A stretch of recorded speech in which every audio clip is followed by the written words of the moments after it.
Nataka tuombe ni kwa sababu tumefika katika nyumba ya Mungu ambayo inahitanishwa na jina lake.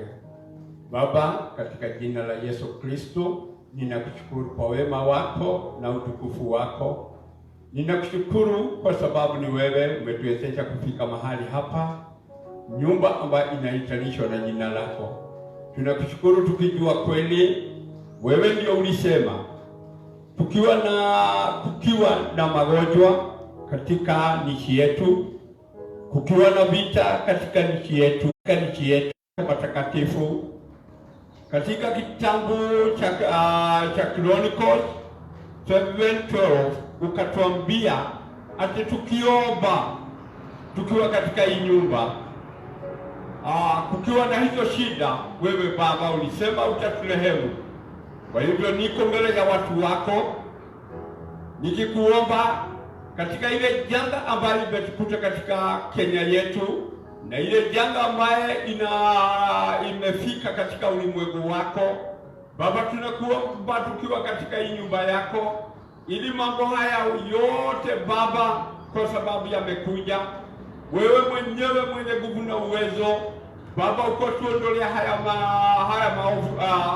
haya magonjwa yote, ili Baba sisi wenyewe tukaweza kulindwa ni wewe, tukaweza kutakaswa ni wewe, tukaweza kuonekaniwa na wewe, kwa sababu magonjwa tayari imefika, na kwa sababu neno lako ndio lenye nguvu na uwezo. Baba, tunasimama mahali neno lako limesema, niko nyumba yako na watu wako wale wananisikiza wanaona niko katika nyumba yako. Baba, tupalikie hii nchi yetu, bariki wote ambaye wako na virusi za corona, kwa sababu hiyo ni magonjwa, na kwa sababu ni magonjwa ni wewe mwenye uwezo na mwenye nguvu, wewe tu ndio utaweza kutuondolea hii janga. Na kwa sababu tumetimiza neno lako, nikiwa katika nyumba yako, ninajua haya yote magonjwa haya yote wewe utatumalizia, kwa sababu ya mapenzi yako na tena kwa sababu ya neno lako. Wewe uliapa katika kitabu cha Zaburi 98 mstari wa 34, ukaapa neno lako lazima litimizwe, na wewe si mwanadamu tunaagiza jambo na likose kutendeka. Kwa hivyo ninakushukuru nikijua tayari wewe mwenye huyo msemo, wewe utatubariki na kutendea mema. Ninakuomba ili wewe Baba ukatupa chanzo kati ya kilele cha mkutano huu wa Injili, au kwa wakati huu ninapoongea na watu wako Baba, utanibariki na utabariki wa Kenya, na ni katika jina lako kuu na la Yesu na Roho Mtakatifu nimeomba na kuamini. Amen.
Kweli inajua tumeshaiba, na kwa sababu tumeiba, inataka tuingie katika neno lako, lile neno ambaye litatubariki asubuhi ya leo, lile neno ambaye litanigusa, litakugusa wewe, ni kwa sababu wewe ndio mwenye sisi na wewe ndio unatujua vizuri. Kwa hivyo nikianza neno la asubuhi njema, ninataka tuanze tukiwa pamoja. Ni kwa sababu jana nilikuwa nazungumzia vile shida ambayo zinakutana na mwanadamu, na nikaingia katika kitabu cha Warumi. Nataka kurudi mahali pale. Hapa ni Warumi 1, na Warumi 1 mstari wa 11. Nataka niguzie neno moja nikiruka, na hilo neno najua asubuhi njema hilo neno litakubariki. Hilo neno Baba litalibariki, ni kwa sababu nimekuja ili nikubariki na hilo neno, na ninajua hiyo baraka utaandamana na hiyo baraka, na hiyo baraka utakuwa pamoja na utakuwa na hiyo baraka. Nataka tusomewe ili wewe mwenyewe ukaweza kusikia na ukaweza kuelewa. Tusomewe. Warumi 1:11 inasema, Warumi 1:18 inasema, kwa maana ghadhabu ya Mungu imedhihirishwa kutoka mbinguni juu ya uasi wote na uovu wa wanadamu waipingao kwa kweli kwa uovu.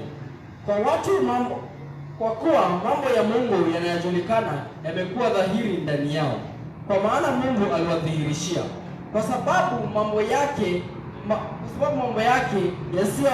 yasiyoonekana tangu kuumba ulimwengu yanaonekana na kufahamika kwa kazi zake, yani uweza wake wa milele na uungu wake, hata wasiwe na udhuru, kwa sababu walipomjua Mungu hawakumtukuza kama ndiye Mungu wala kumshukuru, bali walipotea katika uzushi wao, na mioyo yao yenye ujinga ikatiwa giza. Wakajinena kuwa wenye hekima, walipumbazika, wakaubadili utukufu wa Mungu asiye na uharibifu kwa mfano wa sura ya binadamu aliye na uharibifu, na ya ndege na ya wanyama na ya vitambavyo.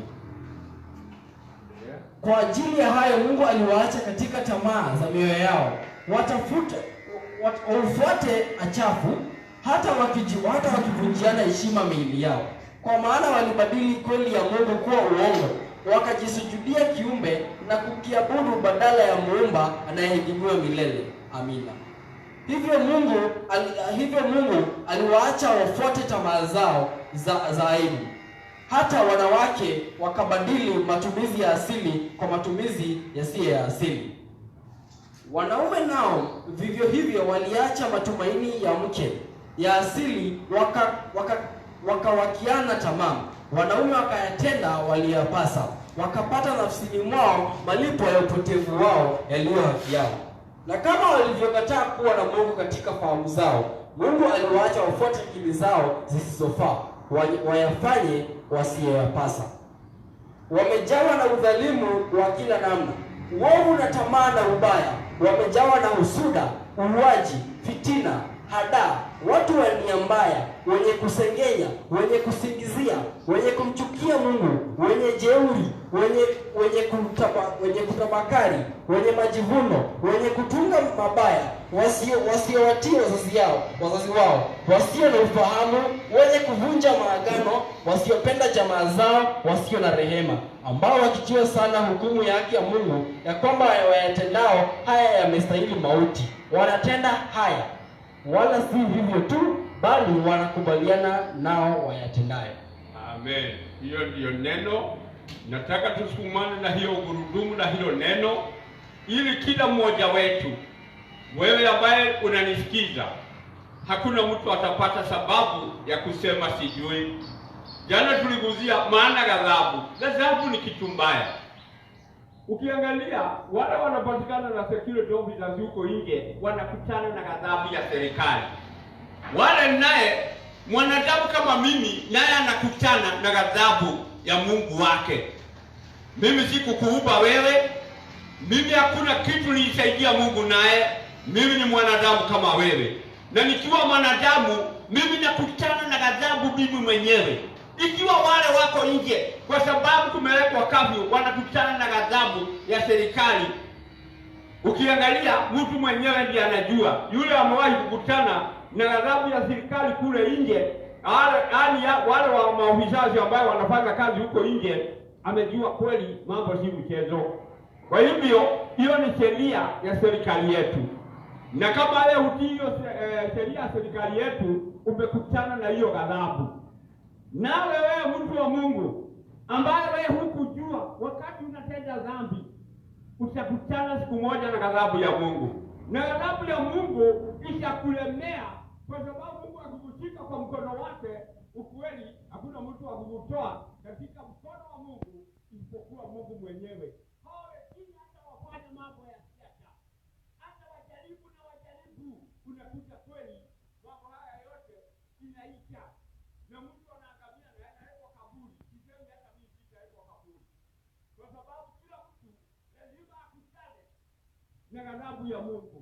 Ghadhabu ya Mungu imekutana na wale watu wa Mungu ambaye hawataki kusikia sheria.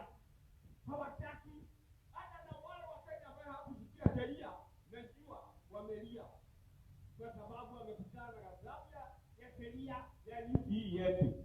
Sitaki kuguzia mahali tu nilikuwa jana, kwa sababu mambo ya Mungu yaliyoonekana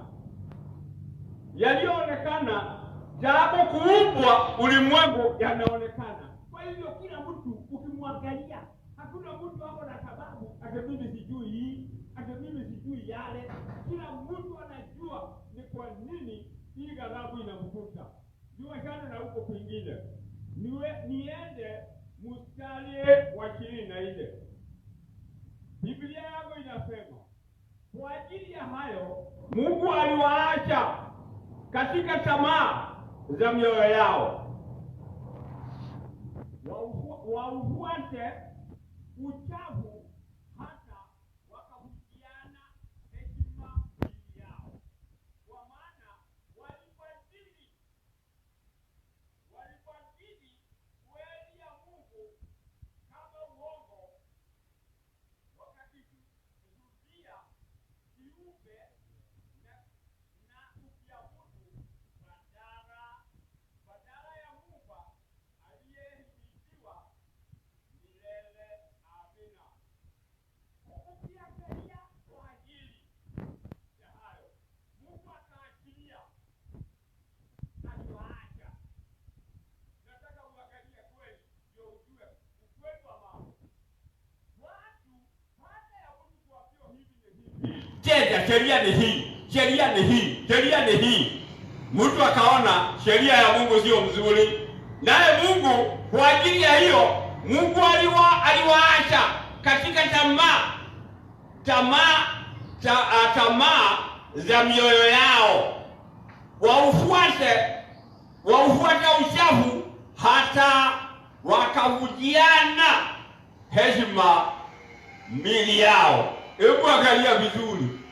Ukiangalia mwanadamu, wakati Mungu anakuambia kaa hivi, kaa hivi, kaa hivi, mimi sitaki hivyo. Na Mungu akajua ni hivyo, mimi nataka kukaa hivyo, akawaachilia. Na mtu ambaye ameachiliwa, hata ukimwangalia ni mtu ameachiliwa tu. Hata watu wajaribu kupelekwa wapi, mahali inaonekana kweli. Kwa sababu ukiangalia kama ni mzazi, ako na mtoto wa kike wa kiume, anamwambia wacha haya, wacha yale mengine.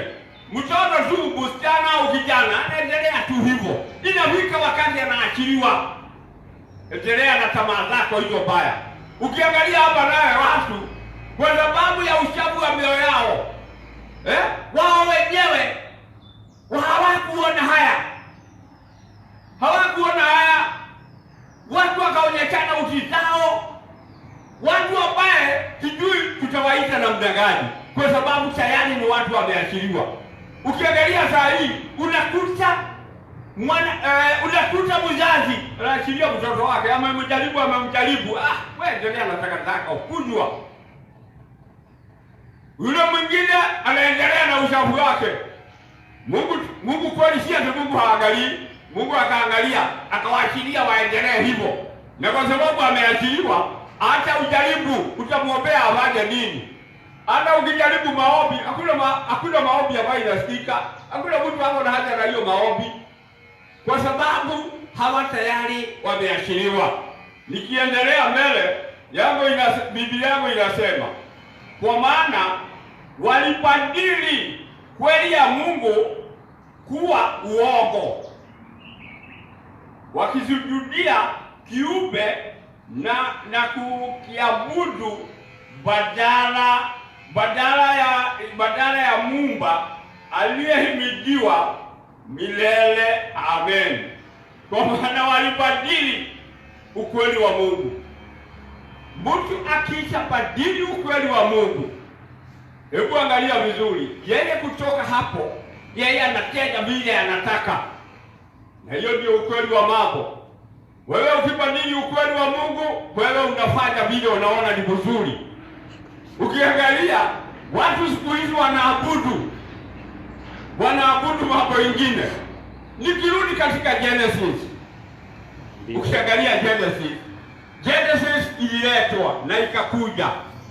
Watu wakaambiwa na sheria na Mungu mwenyewe, wazaane, wajae ulimwengu na washinde ulimwengu. Hayo watu hawakutaka kujua hivyo. Watu wakaona afadhali tuvunje hiyo sheria, sisi mwenyewe tuzae watoto wale tunaweza kulea. Msikizaji, ulimwengu huu wewe umepewa nafasi, na ile nafasi umepewa ni nafasi. Kama umepewa nguvu za kupata watoto, uko sawa. Kama hukupewa nguvu za kupata watoto, utakaa hivyo.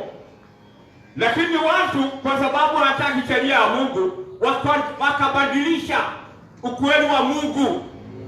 Wakaanza kuzaa wale watoto wewe unaweza kulea, lakini upeani uhai.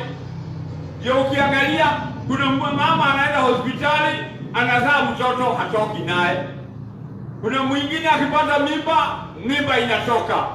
Kuna mwingine hata hizo nguvu za kupata familia. Mwingine wakati kule analia, mwingine huko anaambia Mungu, mimi nataka wawili tu. Na wewe ulimwengu huu ni kuwekwa, umewekwa na Mwenyezi Mungu, si wewe mwenyewe umejiweka. Wewe ni kuwekwa, uliletwa ulimwengu huu na ukapewa miaka ya kukaa. Sasa ukweli wa Mungu ukabadilishwa na mambo mengine. Ndio unakuta badala ya watu kupata watoto, wakabadilisha ile njia. Wakaanza kuakiana. Wakabadilisha njia ya Mungu, ukweli wa Mungu, wakawa sasa na njia yao. Na kwa sababu sasa ili njia yako umepinga ule ukweli, naye ghadhabu ya Mungu utakutana naye. Hebu angalia wewe mama ambaye upati watoto, Wewe mzee ambaye hupati watoto, hebu angalia ukweli wa mambo. Wewe ambaye ulianzisha, ulipinga neno, aidha ni mume alipinga neno, aidha ni mke alipinga neno, unakuta wa leo, kwa sababu wewe hutaki kupata familia, na ndio mwanzo wa mwanadamu, Mungu naye akaangalia akaona hiyo tumbo ambayo inastahili kuwa na mtoto, akaiweka fibroid. Ghadhabu ndio hiyo, ikapata mtu wa Mungu, ikapata mama mwenyewe, kwa sababu tumbo ilikuwa ya kuweka watoto, ya kulea tumbo. Yani ukipata mimba unalea huyo mtoto akiwa kwa tumbo, inafika wakati wa kuzaliwa, naye ikaendelea. Kama hutaona mtoto, unakuta ulipewa matiti ya kunyonywa ni mtoto, hiyo yenyewe unaondoa, hutaki watoto wanyonye. Badala, kwa sababu hutaki watoto wanyonye, kanza naye inakunyonyea upande huo mwingine. Hiyo ni hivyo tu. Angalia nayo wazee, ukiangalia Biblia, mzee ndio kichwa. Hivyo ndio Biblia inasema. Ikiwa mzee ndio kichwa, wewe kama mzee ndio kichwa, ulisema unataka watoto wawili au watatu. Mungu kwanza, wewe ndio wa kwanza kuondoa, anaondoa kichwa kwanza. Hata ukiangalia statistics za corona, hebu angalia wanaume ndio wengi, kwa sababu ghadhabu imewapata. Unakuta wamama, sababu ndio shiko, waliambiwa wewe shuka vizuri, sitaki upitishe mahali pale. Na kwa sababu sitaki upitishe mahali pale, hebu angalia, wewe kichwa unaondolewa. Ukishaondolewa, mama anabaki ulimwengu, wewe umesikwa, umewekwa kwa kaburi. Wewe unafikiri mama atakaa peke yake?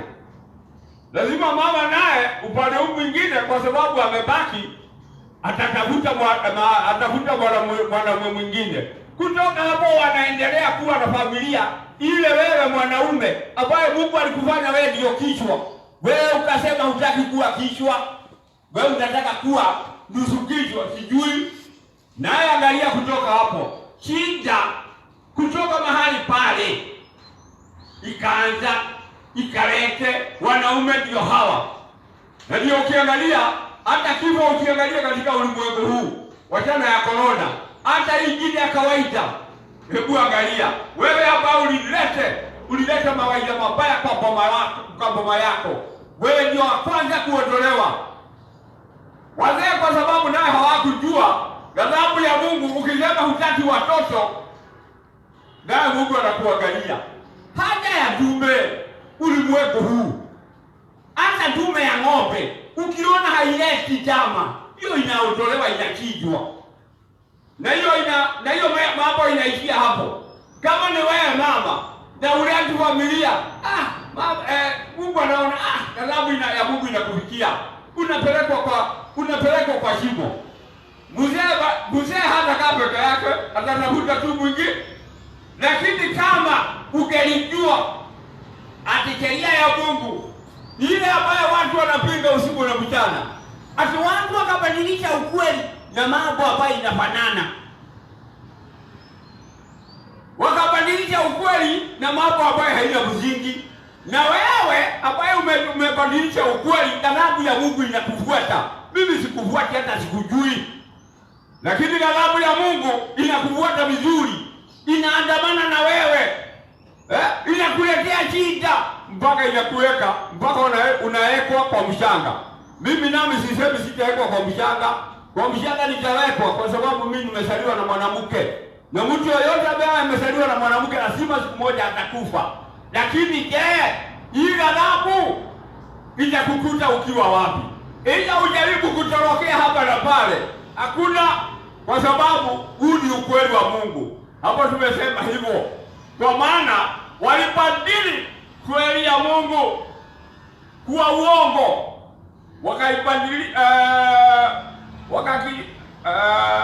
walibadilisha hiyo ndio Biblia yangu inasema,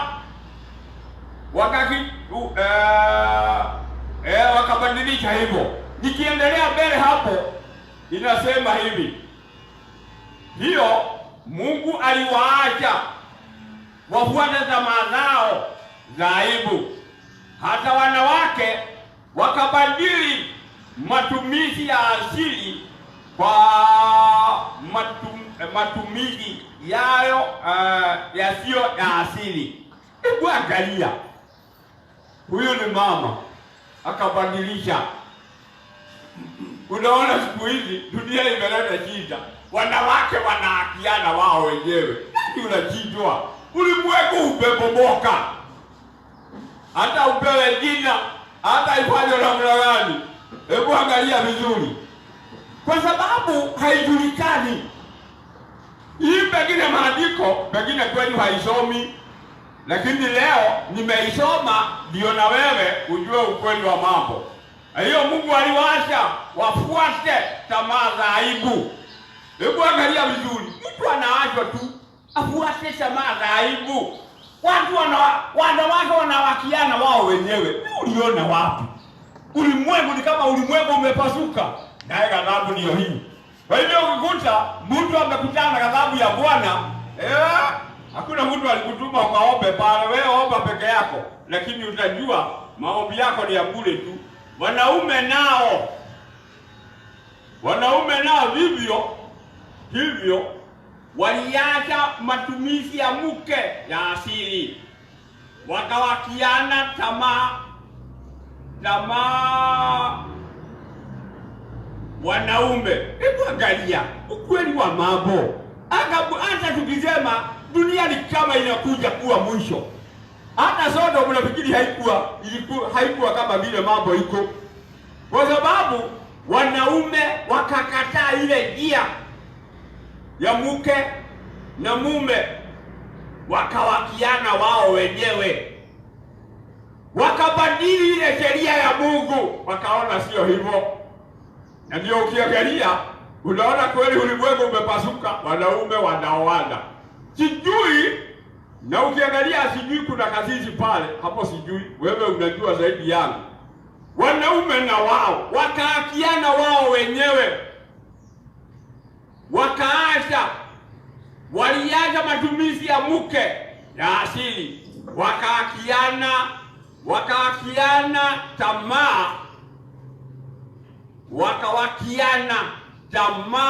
wanaume,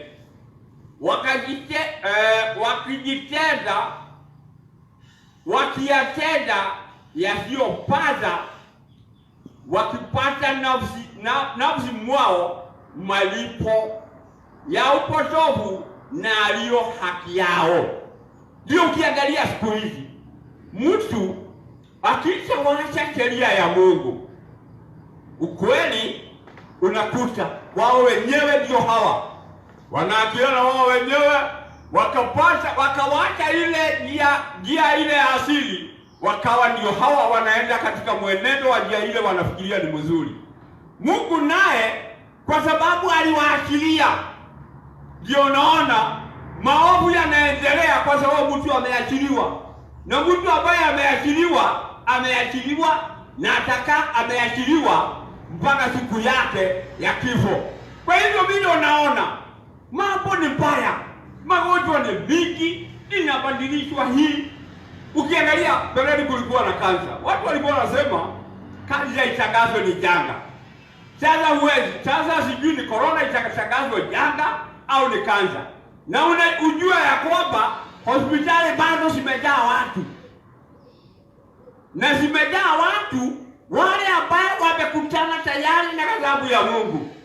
Wewe mwanaume, wewe mama, katika heka zako, wewe ambaye ulibadilisha ukweli, uko pale, umelazwa pale. Lakini ukiajaribu, hapo ndio unakuta watu wengi wanataka mhubiri kuja utuombe. Unaanza kuombea nani? Kwani Mungu alikutuma kwa hiyo mtu ukamuombea? Utamuombea umwambie nini? Huyu mtu amekutana na ghadhabu. Ni kama yule mtu anasumbuliwa huko nje na polisi kwa sababu ya kazi. Utamuombea maombi gani? Hata wewe tugusa mambo ingine, hata na wewe wacha kujipea kazi ambayo si yako. Hiyo kazi ametibuliwa, amepatikana huko nje na kafyu, si mimi nimempata. Sasa utaomba maombi gani? Hata wewe saa ingine maombi ingine wacha kuzizugua na kuzugua watu, unaopea watu. Hakuna kitu kama hiyo. Wewe umekutana na ghadhabu ya serikali, si mimi. Na wewe mtu wa Mungu, wakati ulikuwa unajificha ficha, wakati ulikuwa unaoa mwanaume mwingine, mwanamke naye anaoa mwanamke, mambo ingine watu wa Mungu. Sijui huyu amekutana na ghadhabu ya Mungu. Anakutana na hiyo magonjwa. Utamwambiaje? Utamuombea maombi gani? Utawaambia Mungu amsaidie na nini? Utaambia Mungu amsaidie na nini? Hakuna kitu. Hapa hujatumwa hapo. Wewe unafanya kazi ya bure. Wacha kujifanyia kazi ambayo haikusaidii. Maandiko inaendelea. Inasema hivi. Na kama walivyokataa kuwa na Mungu katika fahamu zao, Mungu aliwaacha wafuate akili zao zisizofaa, wafanye yasiyo wapasa. Amen. Kama walivyokataa kuwa na Mungu katika fahamu zao. Ukiangalia mtu anakataa kabisa, na anakataa na anasema hataki. Ndio ukiangalia kizazi hiki ni kizazi kingine. Unajua mtu anajaribu kuita mtoto wake digital. Kwa Mungu hakuna kitu inaitwa digital. Mtoto ni mtoto, na alizaliwa na mama na akapewa jina. Wewe mwenyewe Biblia inasema fundisha mtoto neno la Mungu, na hata akikua hatabadilisha hiyo mwenendo. Kama ujui wewe, hutafundisha mtoto, utamuita digital. Ulimwengu huu uko na sheria ya Mungu na kuna sheria ya serikali. Wewe utaangalia huyu mtoto, kama hutamwonyesha sheria za serikali atakutana naye. Kama hutamfundisha mambo ya Mungu, atakutana na Mungu. Na mtu akikutana na Mungu, yule amechipwa saa hii ni corona, huyo ndiye anajua kweli. Anaona kifo pale. Anaona. Na ukiangalia wale wamekutana na huyo ugonjwa, hebu angalia kwa maombi. Na hakuna kazi atakuja karibu na wewe. Pale hakuna mtu atakukaribia. Ukiangalia sasa hivi kwenda kuangalia mgonjwa inakuwa ni gumu. Kwa sababu utamwangalia namna gani? Na pengine wewe ndio unabeba corona. Hebu angalia mtu saa hii ako kivyake. Uko kivyako tu. Umekutana na corona, anaambia Mungu ndio hiyo imekulalia, si mimi sijakulalia kwa sababu mimi sileti, mimi hata siji kukusalimia, hata sikaribiani na wewe. Ya kwa sababu sikaribiani na wewe. Hebu angalia ukweli, wewe unajaribu kuomba ukiwa pale. Lakini wakati ulikuwa jogoo ya mji. Hata wewe unajua. Jogoo ya mji ulikuwa tu ndio nawika. Inafika wakati huwiki. Sasa uko peke yako. Hakuna mtu amekupa ruhusa ya kuwika. Umekamatwa, unakutana na dhambi peke yako. Huwiki tena. Wewe ile mambo uliachilia, ile mambo hukuona ukweli hukuona neno la Mungu likiwa la kweli. Ukiangalia, sasa unajaribu kuomba hiyo Mungu sasa pale unaona ni mateke. Unaona sasa hivi mtu anaanza kutupa mateke. Kwa sababu hakuna mtu anakubali akukaribia. Hakuna mtu ako na haja na wewe. Ilipokuwa sasa serikali inajaribu iwezavyo ili ione kama utarudi uhai. Ikiwa siku zako zimefika mwisho, utafanya nini? Naye walivyokataa kuwa na Mungu katika fahamu zao, Mungu aliwaacha. Mungu hakuona beleni wakati ulikuwa hujazikwa. Mungu aliangalia, wewe umekataa fahamu zangu. Wewe hukutaka fahamu za Mungu.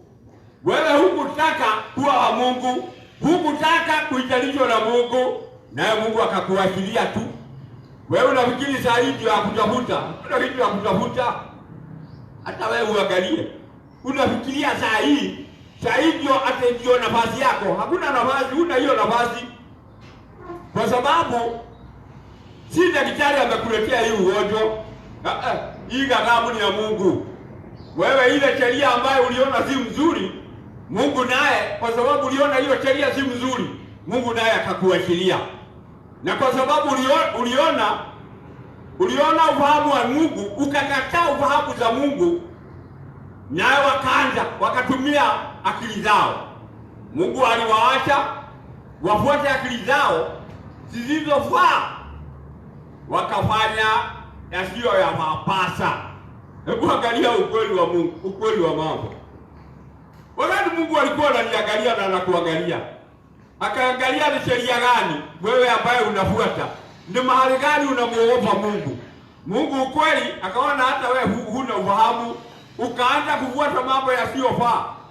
Katika hiyo mambo yasiyofaa, hebu angalia sasa, mambo ndiyo haya, kimeumana sana. Na kwa sababu kimeumana, wewe ni juu yako. Wamejawa na udhalimu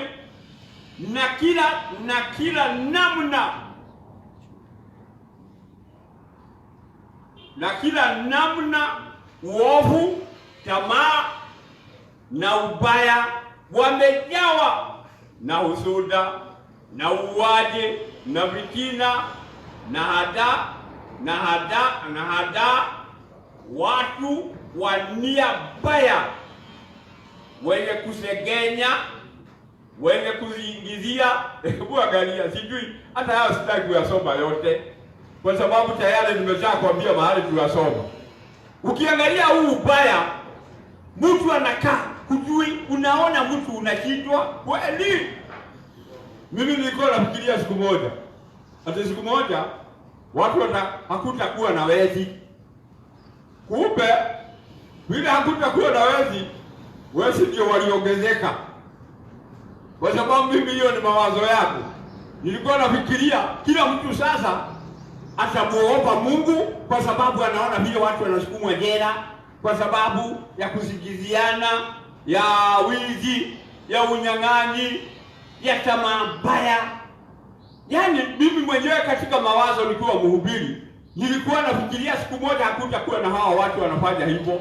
Kumbe ni kama vile watu wengi wanasema wengine wamerogwa. Hakuna mtu amerogwa, wewe ndio umejiroga wewe mwenyewe.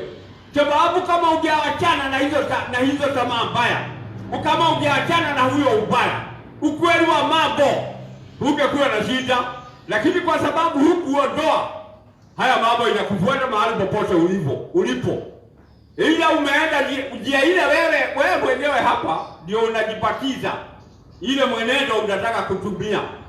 Ukitaka kutumia mwenendo mbaya wa uhalifu, ya wizi, ya unyang'anyi, kupiga watu geta, mambo haya wewe mwenyewe ndio unajipatiza hayo.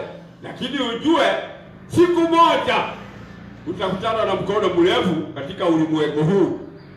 Na mkono mrefu wa serikali ukikupata ndio utajua kweli. Hata wewe umeona kwa TV mtu ajaribu kupiga kelele lakini rungu haimwachi.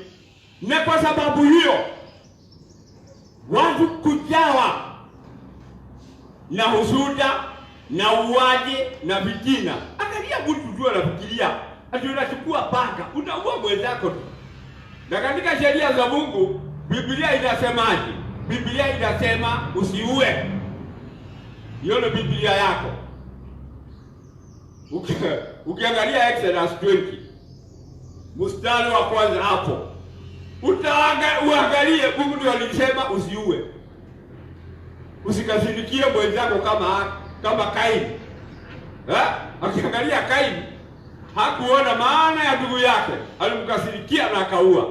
Lakini ghadhabu ya Bwana, ghadhabu ya Mungu itamwacha kweli. Mimi nikiangalia sioni mtu akiachana na ghadhabu. Ghadhabu utaachana naye wakati wewe mwenyewe utajua ati kweli wewe umetenda dhambi. Wakati umeuzwa, kuna methali nyingi ambayo watu hutumia. vile mtu asemavyo kabla hajachikwa, akikikikwa hasemi vile alikuwa anasema.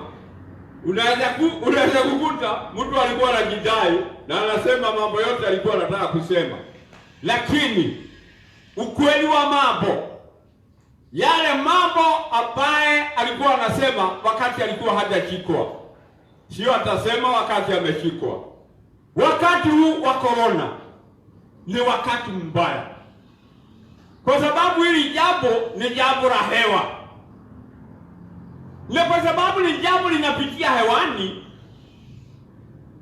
na mimi naendelea kutenda mambo kama haya ambayo nimesoma mahali hapa, ujue hata nami ghadhabu ya Mungu itanipata. Lakini nikijua ghadhabu iko, mimi nitajaribu kuweka mikakati. Serikali imetangaza mikakati yake na ni vizuri, naye Mungu kuna mikakati ambayo amenitengenezea mimi, na mikakati ile Mungu amenitengenezea kwangu ni rahisi sana. Ni kwa sababu mimi Mungu mikakati ile amenitengenezea niwachane, nishike neno sasa, nianze kuangalia ukweli wa Mungu, ukweli wa neno. Ukienda Sodom, Lutu alikuwa mahali pale, alikuwa na bibi yake na alikuwa na familia hiyo nyingine wale ambao walikuwa Mungu amewapatia, lakini akahubiri, alikuwa anahubiria watu wa Sodom. Watu wa Sodom, kwa sababu tayari Mungu alikuwa ameangalia hiyo kizazi ni kizazi kibaya. Wakati aliangalia akaona hili kizazi kibaya, Mungu akaangalia haya, Ibrahim akaomba Mungu. Malaika wakati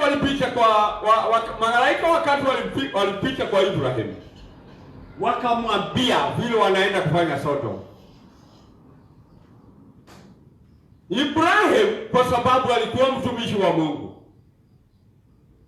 akaomba Mungu, akamwambia Mungu, kukiwa na watu 50 kule utamaliza Sodom. Mungu akamwambia hapana. Na kwa sababu Ibrahimu alikuwa anajua huyu sijui chomejiwe Lutu, na fikiri alikuwa anasikia akiangalia Sodom, anakuta hakuna watu ambao wanaogopa Mungu. Ibrahimu akaomba tena, wakiwa 40 utamaliza, wakiwa 30 utamaliza. Mungu anawaambia hapana.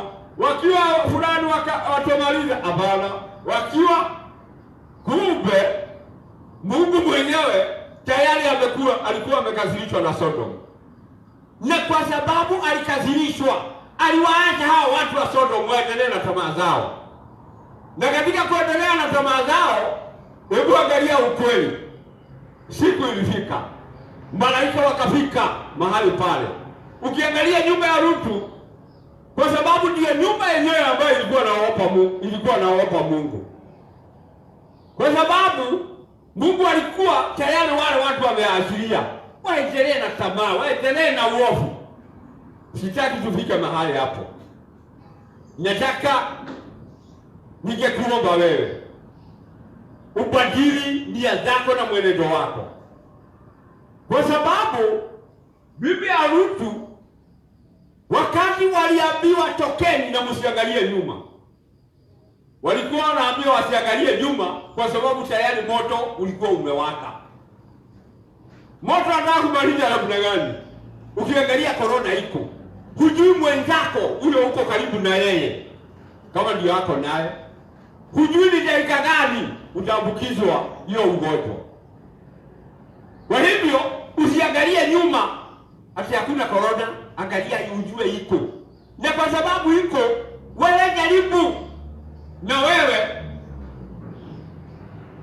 tumia sheria za serikali, lakini Mungu bado anakungoja. Anakungoja kwa nini? Anakungoja kwa sababu ya dhambi. Ile matendo mabaya wewe ambayo umekuwa ukitenda iko tu. Bibi ya Lutu ukimwambia Ukiangalia yeye mwenyewe, yeye ni kuachwa. Aliambia usiangalie nyuma. Yeye akaona kama ni mchezo. Mungu hachezi. Mungu ambaye mtoto wako ati unampeleka mahali anakuja, ati unamwambia Mungu kuja, akuje upande gani? Isipokuwa ni vile mwanadamu kichwa ni gumu.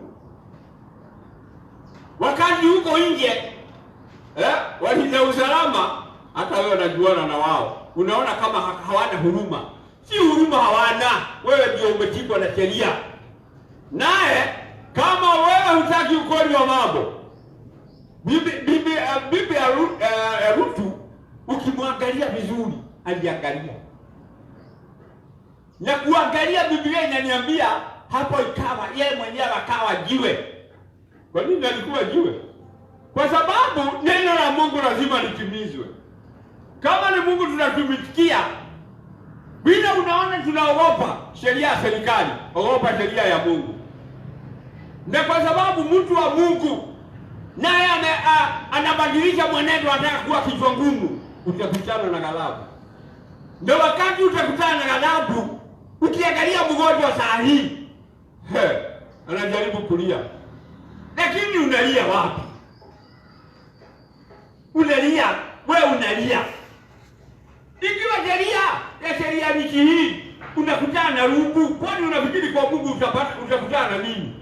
Hiyo ndio ile kitu watu hawaelewi, na mimi nataka nielewe. Ndio nijue hii sheria ya Mungu ile ambaye mimi nilikuwa naona nikiambia usifanye usharati, usifanye ukahaba, usiibie mwenzako, usitukane mwenzako, usinyang'anye huyo mali yake, usifanye hii na hii.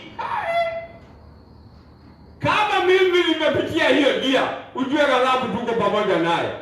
Na hii ghadhabu, wewe kama unataka vizuri,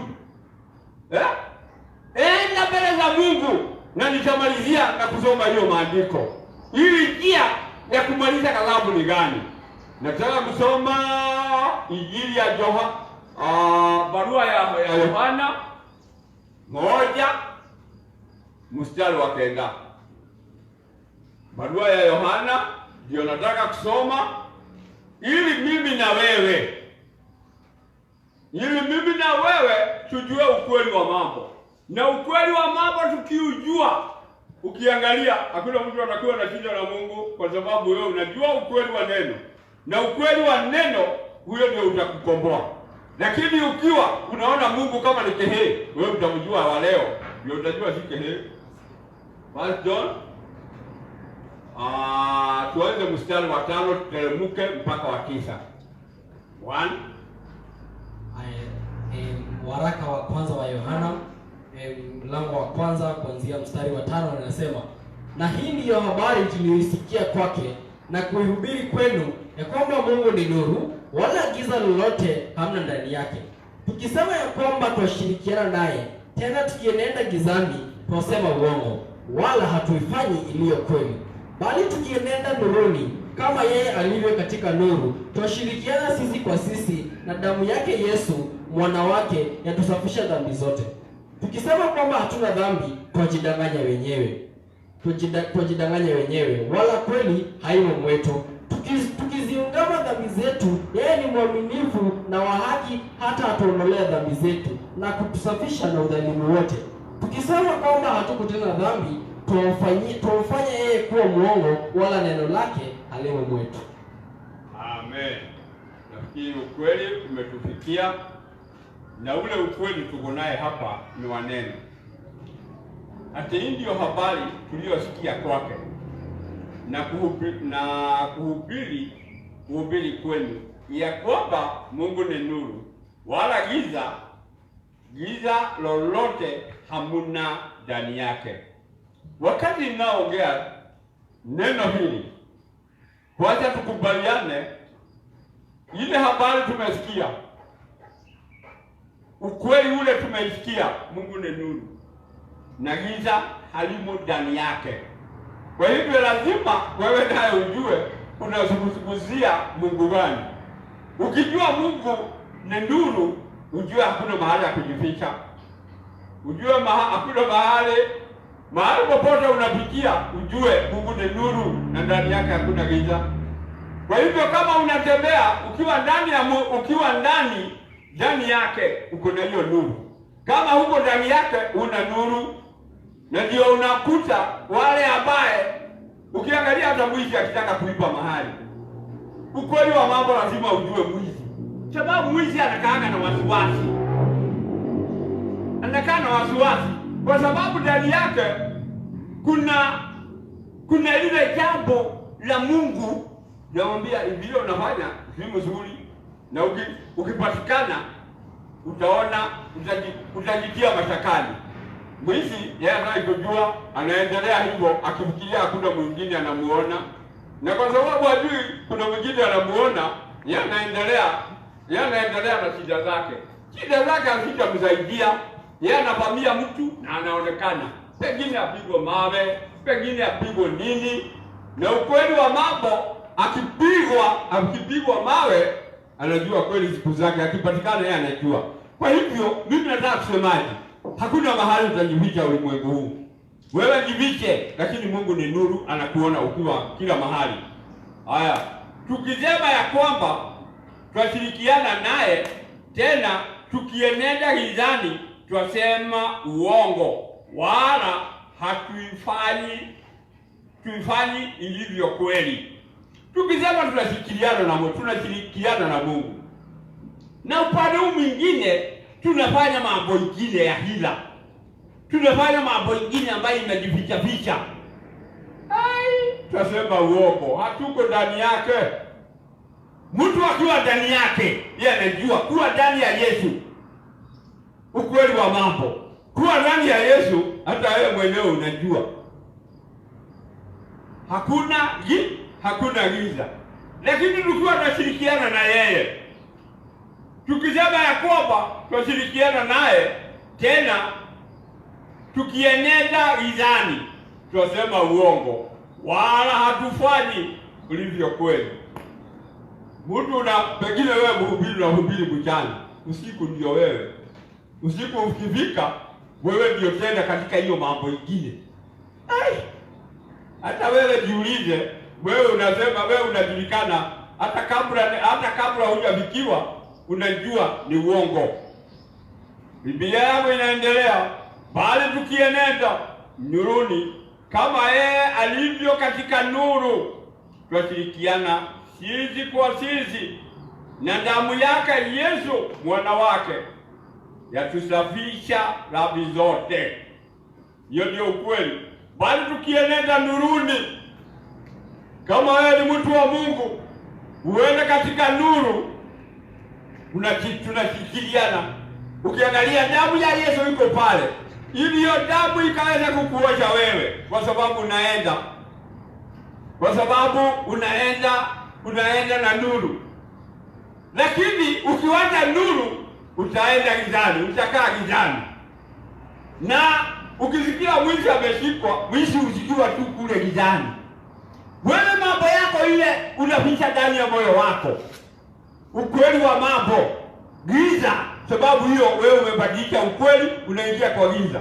Lakini Biblia yangu ambayo inasema ukweli, tukisema kwamba inatuambia bali tukienenda nuruni kama yeye alivyo katika nuru, twashirikiana sisi kwa sisi, na damu yake Yesu mwana wake yatusafisha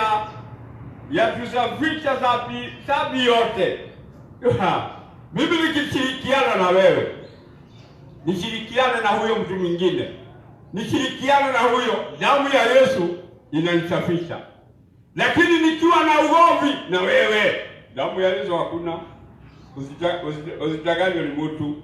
Tukisema kwamba hatuna dhambi, tunajidanganya wenyewe, wala ukweli haimo mwetu. Tukisema mimi niseme sina dhambi, najidanganya mimi mwenyewe. Na ninajidanganya kwa sababu wakati adhabu itakuja, wewe ambaye unaficha lile jambo, unaficha moyoni mwako, ukweli wa mambo utapatikana tu. Kwa hivyo nikisema sina dhambi, najidanganya mimi mwenyewe, wala ukweli haumo mwetu. 9, tukiukama dhambi zetu, Yeye ni mwaminifu na ni wa haki, hata atuondolee dhambi zetu na kutusafisha na udhalimu wote. Tukiugama, hakuna mtu anaweza ugama dhambi ambaye hajui. Usiende mbele za Mungu kumwambia Mungu, unisamehe dhambi za kuona, za kukanyanga na hizo zingine. Wakati unafanya dhambi, kwani unafikiri Mungu anakuweka mjinga hakuoni? Ni kama vile mtu anachikwa, amechikwa na bagi, anajaribu kuikana na iko mfukoni mwake tu. Amevuta, mwingine analipa pesa ziko kwa akaunti yake na anasema si zake. Kwa hivyo kuugama dhambi ni kusema hivi, ambia Mungu wako ile dhambi umefanya. Kama ulilala kwa washarati, si unajua? Ugama mbele za Mungu.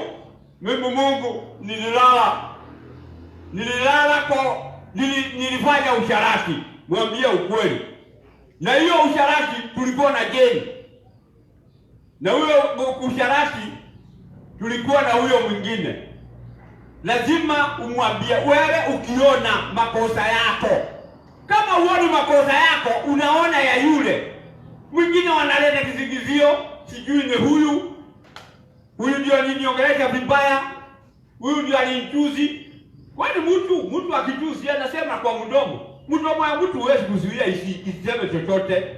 Kwa hivyo kuugama dhambi ni kuugama ile jambo wewe mwenyewe umesema. Wewe mwenyewe ile jambo limetoka ndani ya moyo wako. Hiyo ndio naenda unamwambia Mungu ukweli. Kama ni mwizi, mwambie Mungu mimi ni mwizi. Na kutoka hapa mimi sitaiba. Ukiangalia Zakayo wakati alipatikana, wakati alikutana na Bwana Yesu, yeye mwenyewe, angalia vizuri, Zakayo yeye mwenyewe wakati aliambiwa teremka, wewe Zakayo aliitwa kwa jina, teremka, shuka juu ya mti, akaitwa jina, akaitwa Zakayo. Zakayo akifika chini alikuwa anajua huyu mtu ambaye amejua majina yangu, hata dhambi zangu zote anazijua. Zakayo kutoka hapo akaanza kusema, yeye mwenyewe ndiye anasema hauliwi. Hata yule mtu nimemwibia, nitamlipa mara 10. Angalia sasa, akaanza kuona makosa ya hiyo, ndio kuugama dhambi. Bwana asifiwe sana. Kama hutapitia hiyo njia, ukweli wa mambo utatoboa. Na dhambi ndio hiyo itakuanika. Na unajua ukigojeka unaanikwa tu. Ukiona wakati mtu amegojeka unaanikwa tu kwa kila mtu. Yule alikuwa anakuona ukiwa mkubwa, ukiwa chini, unaanikiwa kila mtu. Zakayo wewe mwenyewe, kwa sababu alijua ati yeye alikuwa anachukua. Unajua Zakayo ni kama alikuwa wa Kenya Revenue Authority. Sijui Kenya Revenue Authority ni wambaya. Alikuwa mwitisha kodi. Na kama alikuwa mwitisha kodi, si hadi wanaitisha kodi. Ila waitishe nyingi, ila wahongwe, wasihongwe. Yeye akajua mimi nikikula hiyo hongo. Na kwa sababu nimekula hiyo hongo, mambo yamebadilika. Kwa sababu nimekula hongo. Akajua kutoka hapo, ngoja nitangaze, yule mtu nimemuibia mara 10. Yule mtu ambaye nimefanyia hii nitamlipa. Yule mtu akaanza kuona makosa yake. Hiyo ndio kuugama dhambi. Na ninajua ukitenda hayo na upitie katika hiyo njia, ukweli wa mambo, wewe utatoka katika ghadhabu ya Bwana, haitakupata. Na ikikuondokea, hiyo ndio furaha yangu. Nami kama nilikuwa nimeiba kitu ya mtu, nitamlipa. Sitamnyang'anya. Kama nilikuwa nimelalia kachamba ya mwenyewe, sitakalalia tena. Nitaugama hiyo dhambi na nirudishie mwenye shamba, nimrudishie shamba yake. Lakini kama sitafanya hivyo, mambo ni mengi. Nataka tukuachia hapo nikijua wakati mwingine itaendelea. Nataka tuombe. Baba, katika jina la Yesu, ninakushukuru kwa hiyo nafasi ambayo umepatia mimi, ambayo nafasi umepatia wale ambaye wako kwa mitandao. ninakushukuru kwa sababu wale wamenisikiza wamejua ukweli wa mambo. Nami nawabarikisha mbele yako ili ukawabariki, ukawabadilishia mwenendo wao, ukawabadilishia yale mambo wamegeuza, ule ukweli ambayo wameubadilisha. Baba, wape ufahamu wa kujua ukweli haubadilishwi. Sheria haibadiliki, sheria bado inasimama. Mungu alisema afadhali hii dunia ishe kuliko neno lake likose kutenda vile alilituma lije lifanye. Na kwa sababu ninajua hivyo, na watu wako wanajua hivyo, na waweka mkononi mwako ili ubadilishe nia zao, ukabadilisha akili zao, hata roho zao zikakurudia wewe, wakawa watu wako, wakawa watu wako na nidhamu. Yule mtu ambaye alikuwa anatenda uovu, Baba, nakuomba ili nuru yako ikamfikia, ili asimame katika ukweli, katika sababu ukweli utabadilishwa, ukweli utasimama pale mpaka siku ya kaburi ya kila mmoja wetu. Ukweli utasimama, lakini mambo haya mengine ya ulimwengu yataisha. Tupe ufahamu Baba, kwa sababu unatupenda. Tupe ufahamu wakati huu ambaye tumekutwa na huyu ugonjwa ambaye hausijui unapitia wapi. Unapita kwetu sikio, unapita kwa midomo yetu. Unakutana na hiyo ugonjwa kwa sababu ya kugusa, ya kusikia pumuzi za mwenzangu. Baba, tuwezeshe, tupe ufahamu, tujue ukweli wako ili na wewe utuhudumishe. Na ukiponya nchi yetu Baba, tutakushukuru na kusema wewe unastahili. Na wewe unastahili kwa kila njia. Wewe tu ndio utatusamehe makosa yetu, tukiugama kwa ukweli, tukijua kweli. Tutakaa kama Zakayo kwa sababu alijua. Wewe ambaye umemwita jina, unajua hata dhambi zake. Wewe nao unatuzungumzia, unajua makosa zetu, unajua dhambi zetu. Rehemu Baba, tukiwa wa Kenya, rehemu kila mmoja wetu ili tukurudie wewe. Na ukitenda haya yote, sifa na shukrani zako ni katika jina lako kuu na la Yesu na Roho Mtakatifu nimeomba na kuamini. Amen. Natumai kwa umesikia neno la siku ya leo. Kwa hivyo hata tukiendelea na siku zao nyingine, hata tukikuja hapa pamoja na wewe live, ambapo utaungana nasi ili tuweze kuendelea kueneza injili ya Bwana, kwa sababu kweli ghadhabu ndio imetupata. Kwa hivyo tunastahili kuhakikisha kuwa tunafanya kile ambacho tumeelezwa ili ghadhabu hii ituondokee. Kwa hivyo nyakati hizo zingine utaungana nasi pale kwenye YouTube channel yetu, Search for Jesus Ministry pale. Tunaweza kupata bado zile video zetu zingine. Hata tukiendelea na wiki hii, tunaomba tu Mungu atatuwezesha tuweze kueneza injili yake. Kwa hivyo ningependa tumalizie na the words of the grace ili tufunge ibada yetu ya siku leo. Kwa hivyo, with the grace of our Lord Jesus Christ and the love of God and the fellowship of the Holy Spirit be with us now and forevermore. Amen. Barikiweni.